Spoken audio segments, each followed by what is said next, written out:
At 6, a year ago this week, 21-year-old Eric Watkins and his infant son were killed by a drunk driver, a teenager who was 3 times over the legal limit. The driver that hit the family, he was going the wrong way down Highway 66. Well, today, Ginger Watkins, who survived the crash, got a chance to confront the young man in court who killed her family. 2 News reporter Casey Roebuck has the story from Claremore.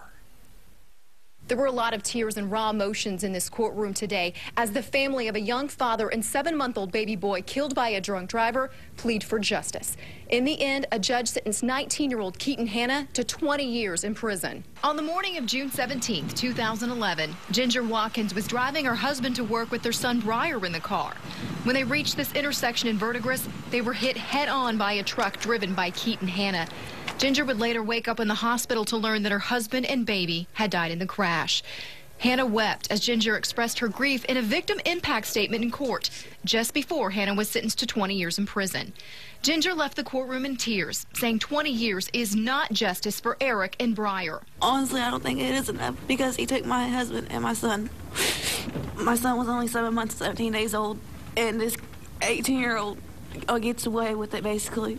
That's really not enough. My son didn't even make it to his first birthday. While prosecutors requested Hanna serve 30 years in prison and spend 20 years on probation, the judge sentenced the now 19-year-old to 20 years, saying he needs to serve his time and then share his story with young people at risk for repeating his mistake.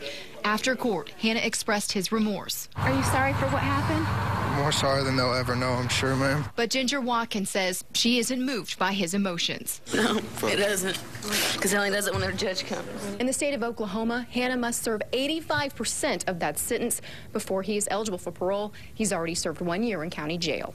Reporting from Claremore, Casey Roebuck, 2 News works for you.